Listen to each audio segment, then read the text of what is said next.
English में बात कैसे करें, इंग्लिश में सेंटेंसेस कैसे बनाएं। अरे इस बात को हम कैसे बोले यार, इंग्लिश में यहाँ हैज आएगा, हैव आएगा, हैड आएगा, कुछ समझ ही नहीं आ रहा है यहाँ पे क्या आएगा। तो आइए आज जानते हैं मेरे साथ कहाँ हैज आएगा, हैव आएगा, आप अपनी बात इंग्लिश में कैसे बोल सकते हैं। जाइए आज मेरे साथ सीखिए आप प्लीज। मेरा नाम है सृष्टि वत्स और आज मैं आपको इंग्लिश क्लासेस में अपनी present perfect tense versus present perfect continuous tense सिखाने जा रही हूँ। तो आइए बिना समय वेस्ट किए सीखते हैं मेरे साथ। देखिए प्रेजेंट परफेक्ट टेंस, जो हमारा प्रेजेंट परफेक्ट टेंस होता है that connects past to the present moments, means past moment को present moment के साथ connect करता है हमारा present perfect tense। For example, अगर हमने कोई भी काम past में start किया है, यानी थोड़ी देर पहले start किया है, जिस काम को start करे हुए 1 घंटा हो गया है, आधा घंटा हो गया है, I mean जो टाइम आपका बीत चुका है, जो काम आपने past में start किया था, बट वो जस्ट फिनिश अभी अभी हुआ है, प्रेजेंटली फिनिश हुआ है, तो वहां पे आप हमेशा प्रेजेंट परफेक्ट टेंस का यूज करते हैं। ठीक है, जैसे कि for example I have finished my homework, मैंने अपना होमवर्क कर लिया है। अब जाहिर सी बात है, जब भी बच्चा होमवर्क करने के लिए बैठता है तो उसको होमवर्क कंप्लीट करने में 1 घंटा 2 घंटा 2.5 घंटे लग जाते हैं। ठीक है, तो वो जब होमवर्क करने के लिए बैठता है तो वो उसका पास्ट हो गया कि भाई मैं 2 बजे पढ़ने के लिए बैठा था और अब 3 बज गए या 4 बज गए, अब मेरा होमवर्क फिनिश हो गया है, यानी प्रेजेंट में उसका होमवर्क फिनिश हुआ है और पास्ट में ये एक्शन स्टार्ट हुआ था। तो यहाँ पे हम हमेशा प्रेजेंट परफेक्ट टेंस का यूज करेंगे। ठीक है, इसीलिए बोला जाएगा आई हैव फिनिश्ड माई होमवर्क, मैंने अपना होमवर्क फिनिश कर लिया है। राइट, तो आपका जो रूल रहेगा वो रहेगा हैज, हैव प्लस वर्ब की थर्ड फॉर्म। आप प्रेजेंट परफेक्ट सेंटेंसेस जब भी बनाएंगे, ठीक है, आप हैज और हैव का यूज करेंगे। ठीक है, और वर्ब की थर्ड फॉर्म का यूज करेंगे। ठीक है, सेंटेंसेस आपके रहेंगे I have finished my homework, she has eaten all the apples, उसने सारे एप्पल खा लिए हैं। Right, they have made breakfast for us, उन्होंने हमारे लिए ब्रेकफास्ट बनाया है। हम बोलते हैं ना कि उन्होंने हमारे लिए खाना बनाया है।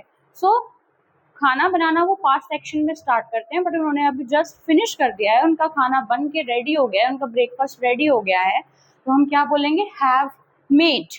Right, she has gone to play in the park, वो पार्क में खेलने जा चुकी है, मीन्स ये एक्शन कंप्लीट अभी हुआ है बट हो चुका है। तो कोई भी ऐसा एक्शन जो कंप्लीट हो चुका होता है बट प्रेजेंटली कंप्लीट होता है, वहाँ हम प्रेजेंट परफेक्ट टेंस यूज करते हैं। ठीक है, देखिए मेरे साथ जानिए हैज और हैव का यूज कहाँ होता है। कई बच्चे आज भी बहुत ज्यादा कंफ्यूज रहते हैं कि ये हैज और हैव का यूज हम कहाँ कर सकते हैं। तो आइए जानिए मेरे साथ, वीडियो में प्लीज एंड तक बने रहिए। अगर आप अपनी इंग्लिश को इम्प्रूव करना चाहते हैं, बेटर करना चाहते हैं एंड कम्युनिकेट करना चाहते हैं, तो प्लीज एंड तक बने रहिए।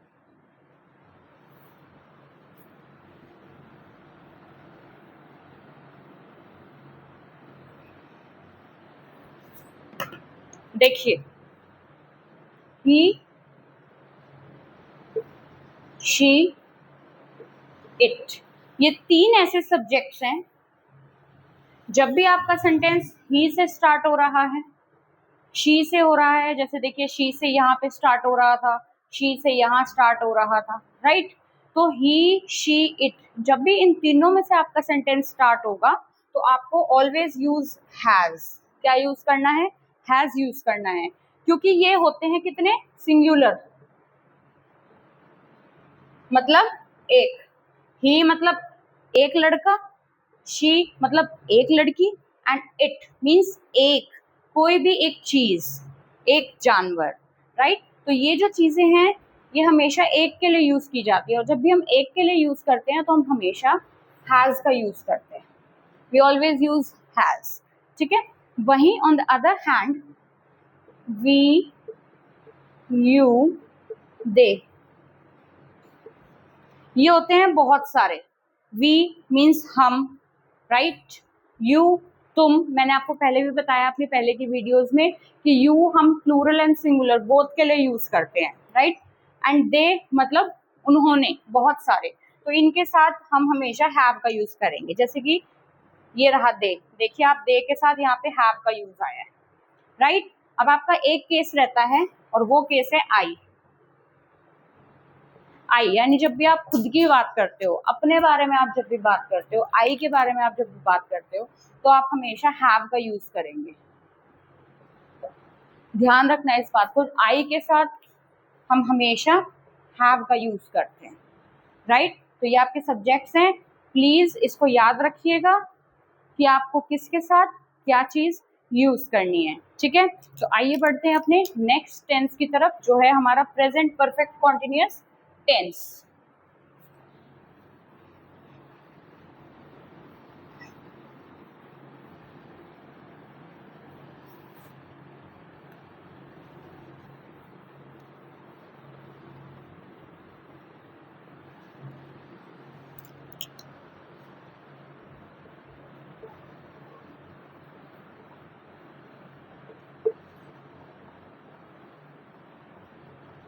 देखिए बहुत इजी है, बिल्कुल भी कंफ्यूज होने की जरूरत नहीं है आप लोगों को, ठीक है।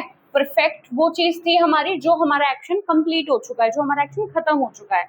जब हम कॉन्टिन्यूअस के साथ परफेक्ट का यूज करते हैं, इसका मतलब ये होता है कि कोई एक्शन है हमारा जो अभी भी, कॉन्टिन्यू मीन्स लगातार, कि कोई काम जो अभी भी है, जो चल रहा है, अभी भी कॉन्टिन्यूएशन में है, वो काम रुका नहीं है आपका, ठीक है। ये भी आपकी जो है पास्ट से स्टार्ट होके और आपके प्रेजेंट में रनिंग रहता है, प्रेजेंट में भी आपका रनिंग कंडीशन में रहता है, ठीक है। पहले एग्जांपल दे रही हूँ, फिर आपको इसका मैं रूल बताऊंगी ताकि आपको समझ में आए मैं क्या कहना चाह रही हूँ। देखिए जैसे कि I have been living in Delhi, ठीक है। मैं दिल्ली में रह रहा हूँ, ठीक है। यहाँ पे हमने हैव बीन लिविंग का यूज किया है, मतलब मैं दिल्ली में रह रहा हूँ, मैं पैदा भी दिल्ली में हुआ था, तब से मेरा घर दिल्ली में ही है, मैं दिल्ली में ही रह रहा हूँ, मुझे दिल्ली में रहते हुए 10 से 12 साल हो चुके हैं और मैं अभी भी दिल्ली में ही रह रहा हूँ और आगे भी शायद मैं वहीं रहूंगा, वही मेरी कंटिन्यूएशन होएगी रहने की, ठीक है। तो मीन्स कोई भी एक्शन जो आपने पास्ट में शुरू किया, अब आपने दिल्ली में पास्ट में रहना शुरू किया था, बट आज आपको रहते हुए वहाँ बहुत ज्यादा समय हो चुका है, अभी भी आप वहीं रह रहे हैं, प्रेजेंटली आप वहीं रह रहे हैं, ठीक है। तो वो काम आपका लगातार यानी कॉन्टिन्यूएशन में चल रहा है, तो वहां पे आप यूज करते हैं परफेक्ट कॉन्टिन्यूअस का, ठीक है। जैसे कि आई हैव बीन, कोई आपसे ये पूछ ले आप कहाँ रहते हैं, आप कहाँ रह रहे हैं, so I have been living in Delhi. आगे आप ईयर्स भी मेंशन कर सकते हैं कि सिंस इतने ईयर्स या फॉर इतने ईयर्स, ठीक है। जैसे कि she has been studying in DAV school, वो कहाँ पढ़ रही है, DAV स्कूल में पढ़ रही है, यानी वो जूनियर क्लासेस से DAV स्कूल में ही पढ़ रही है और अभी भी वो DAV स्कूल में ही पढ़ रही है, वहीं पे कंटिन्यू कर रही है। तो कोई भी एक्शन जो पास्ट से स्टार्ट हुआ है बट प्रेजेंट में अभी भी स्टॉप नहीं हुआ है, लगातार वो चल रहा है, कंटिन्यूएशन में है, तो वहाँ हमारा परफेक्ट कॉन्टिन्यूअस टेंस का यूज आता है। तो आइए एक बार प्लीज रूल्स भी देख लेते हैं हम इसके, वैसे तो आप रूल्स समझ ही गए होंगे, इसमें भी देखिए परफेक्ट है, हैज हैव तो आएगा ही आएगा, ठीक है। जहां परफेक्ट प्रेजेंट का हैज हैव आएगा, राइट। इसमें कॉन्टिन्यूअस होने के कारण आपका बीन का एडिशन हो जाएगा और कॉन्टिन्यू है तो वर्ब में ING आपका शामिल हो जाएगा। कॉन्टिन्यूअस बेटा किसी का भी हो, प्रेजेंट का हो, परफेक्ट का हो, फ्यूचर का हो, कॉन्टिन्यूअस में हमेशा वर्ब में ING ही आएगा। देखिए ये आपकी वर्ब हो गई स्टडी, ING, लिव आपका वर्ब ING, बीन का एडिशन हमने कर रखा है, एंड हैव कहाँ यूज होगा, हैज कहाँ यूज होगा, ये मैंने आपको अभी अभी बताया है कि हैज किसके साथ यूज होगा और हैव किसके साथ यूज होगा, ठीक है। मैं इसके और भी फर्दर एग्जाम्पल्स अभी डाल दूंगी, प्लीज वो एग्जाम्पल्स देखने के लिए और आगे और भी इसी तरीके से टेंसेस सीखने के लिए, कैसे इंग्लिश में कम्युनिकेट करते हैं ये सीखने के लिए बहुत ही सरल भाषा में मुझे फॉलो कीजिए, मेरे चैनल को सब्सक्राइब कीजिए and thumbs up. Thank you.